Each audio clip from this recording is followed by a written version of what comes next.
मकर संक्रांति का पुण्य अवसर भी है। सभी को शुभकामनाएं।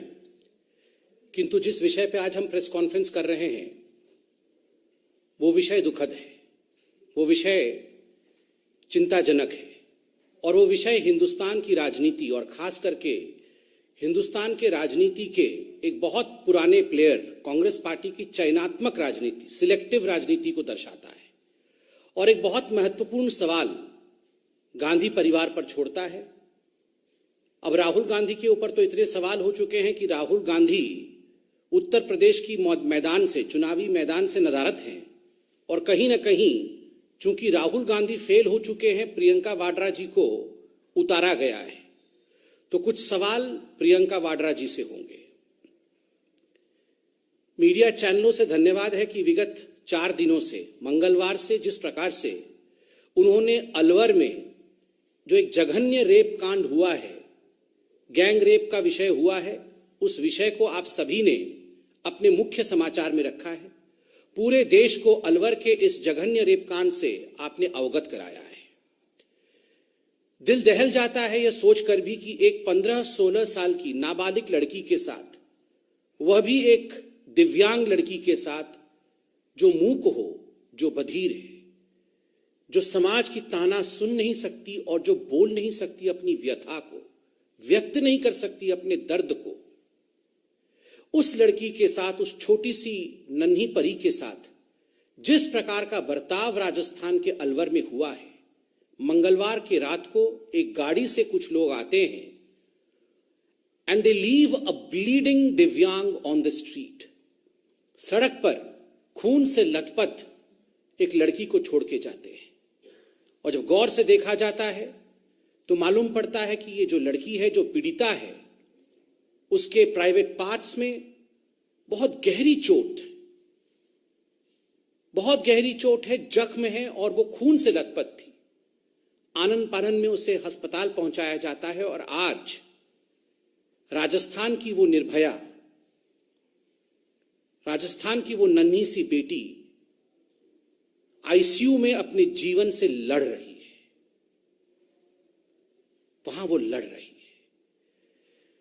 जान के आश्चर्य होता है, जान के दुख होता है, किन हाथों के लोग में कांग्रेस की राजनीति है।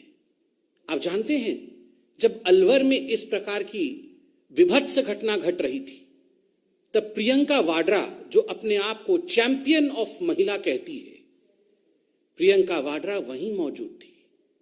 प्रियंका जी का जन्मदिन था। वो अपने पति श्री वाड्रा जी के साथ रणथंबोर की जंगलों में मौजूद थी। वो वहां अपने जन्मदिन मनाने के लिए प्रस्तुत थी, रणथंबोर में थी। भारतीय जनता पार्टी की एक टीम, जिसमें हमारे कुछ सांसद, वरिष्ठ कार्यकर्ता, जब उन्होंने अलवर के इस घटना के विषय में सुना, देखा, जाना, तो तुरंत वो प्रियंका जी से बात करने के लिए रवाना हुए। अलका गुजर जी भी उसमें थी। मगर दुखद है, प्रियंका जी से मिलने नहीं दिया गया क्योंकि वो अपना जन्मदिन मना रही थी और हमारे इस टीम को वापस कर दिया गया। ये टीम सिर्फ इतना बात करने गई थी कि प्रियंका जी, आप अपने मुख्यमंत्री से रिपोर्ट मांगिए। प्रियंका जी, ये राजस्थान में जहां कांग्रेस की सरकार है, महिलाओं के ऊपर इस प्रकार का अत्याचार आखिर दिनों दिन क्यों बढ़ता जा रहा है? ये जो बेटी है, जो निर्भया है राजस्थान की, उसको किस प्रकार से हम अस्पताल में अच्छे से अच्छा चिकित्सा दिलवा सके, सुविधा मुहैया करा सके, केवल इसलिए ये टीम गई थी। किंतु प्रियंका वाड्रा व्यस्त थी। She was busy celebrating her birthday.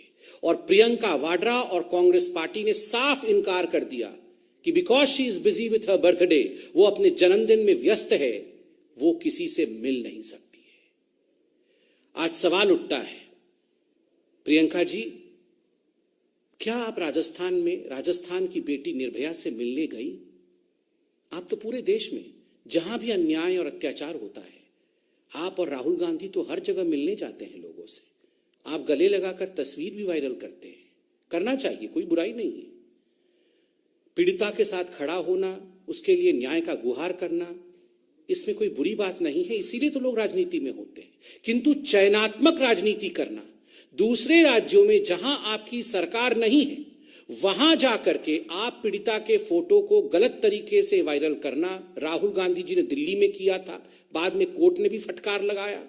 किंतु अपने राज्य में जहां कांग्रेस पार्टी की सरकार है और आप अपना जन्मदिन मना रहे हो और तनिक दूरी पर एक महिला के साथ जघन्य विभत्स रेप होता है, एक छोटी बालिका के साथ रेप होता है, वो आईसीयू में भर्ती है, आप एक दिन भी आईसीयू में जाकर उसे देखने की चेष्टा तक नहीं करते। प्रियंका जी, आप आईसीयू गई क्या? क्या आपने प्रयास भी किया कि आप रणथंभौर में ही थी, 200 किलोमीटर से कम का डिस्टेंस है, आप गई क्या? पीड़िता के घर गई क्या? पीड़िता के विषय में आपने मुख्यमंत्री से पूछा क्या? मुख्यमंत्री अशोक गहलोत जी से रिपोर्ट तलब किया क्या?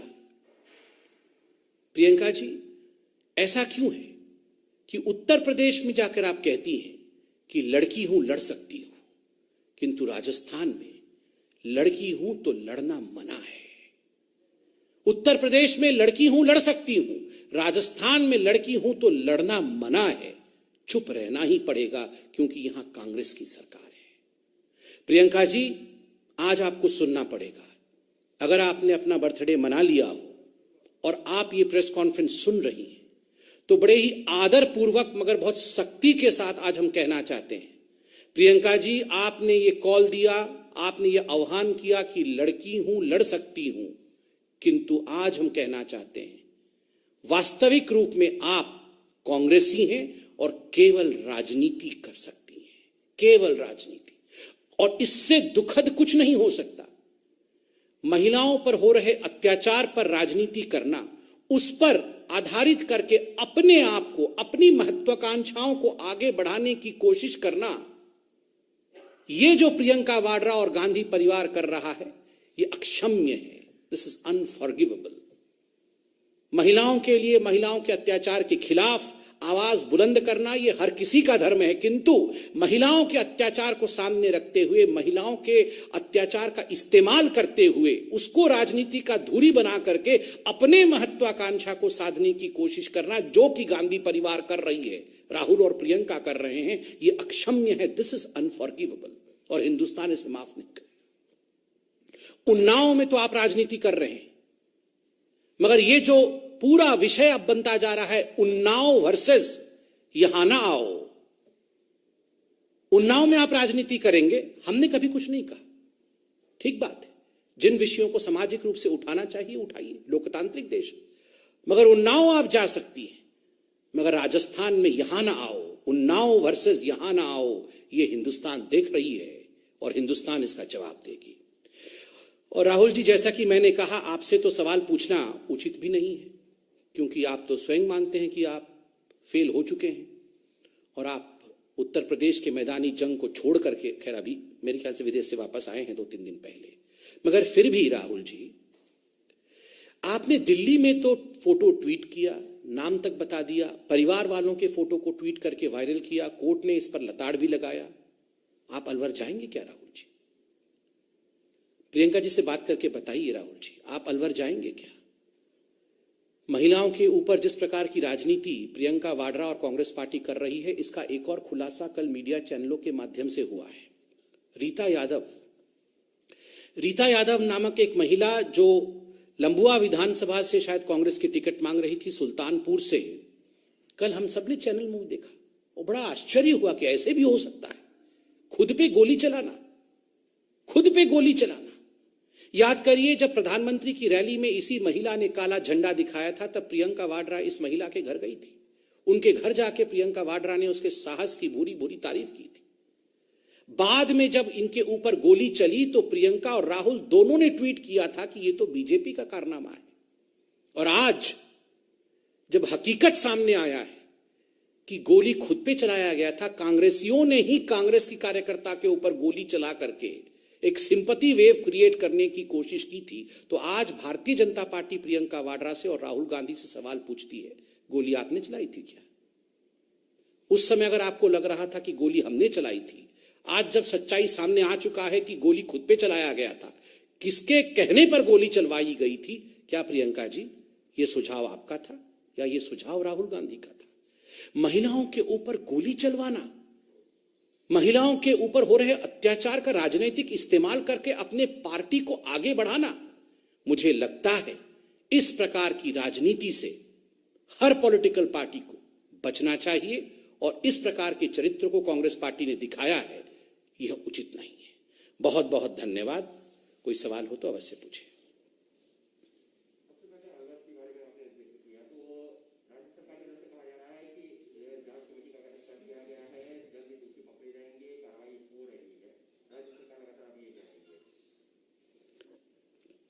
देखिए, मैं तो आपने सही प्रश्न पूछा है राज्य सरकार के ऊपर। राज्य सरकार की वुमेन एंड चाइल्ड डेवलपमेंट मंत्री है ममता भूपेश जी। ममता भूपेश जी के बयान को हमने कल सुना और बड़ा आश्चर्य लगा दो बातें सुनकर जो ममता भूपेश जी ने राज्य सरकार की तरफ से कहा। ममता भूपेश जी ने कहा सरकार अकेले ये काम नहीं कर सकती है, इसमें समाज को भी सामने आना होगा। सरकार अकेले गिरफ्तारी, अकेले रेप को रोकना, इस प्रकार के अत्याचारों को रोकने का काम सरकार अकेले नहीं कर सकती है। ममता जी, आप तो खुद एक महिला हैं और इस प्रकार का स्टेटमेंट देना कि सरकार अकेले ये काम नहीं कर सकती है, समाज को ये काम करना होगा, मुझे लगता है सरकार कहीं ना कहीं अपने जिम्मेदारी से अपने मुंह को मोड़ रही है, नंबर एक। नंबर दो, मुझे तो आश्चर्य हुआ ममता जी ने तुरंत उसके बाद जो स्टेटमेंट दिया कि जो रेपिस्ट थे वो कोई तिलक लगा के आए थे क्या? वो कोई तिलक लगा के आए थे क्या जो हम पहचान जाते कि ये रेपिस्ट है? क्यों? आपने एक धर्म विशेष के साथ रेपिस्टों को जोड़ना, एक तो आप अरेस्ट कर नहीं पा रहे हैं, दूसरा आप कह रही हैं कि ये तो अकेले समाज का, ये तो अकेले सरकार का काम नहीं, समाज का भी काम है। ऊपर से ये कहना कि रेपिस्ट तिलक लगा के आए थे क्या जो हम पहचान जाएं कि रेपिस्ट कौन है। ये तिलक को रेप के साथ जोड़ना, ये कहां की राजनीति है? ये किस प्रकार का बयान है? ममता जी को भी और अशोक गहलोत जी को भी इस पे माफी मांगनी चाहिए। इस पर उत्तर प्रदेश के प्रवक्ता बोलेंगे। चलिए, एक बहुत बड़ा यू टर्न तो हुआ है। पहले तो कह रहे थे गलती हुई नहीं है, और जब सुप्रीम कोर्ट ने पूरे विषय पर जांच कमेटी बैठाया और जब पूरे देश ने सच्चाई को देखा, तब अगर पंजाब के मुख्यमंत्री कह रहे हैं कि गलती हुई है, हमें माफ कर दीजिए, तो कहीं ना कहीं एक बड़ा यू टर्न तो हुआ ही है। धन्यवाद।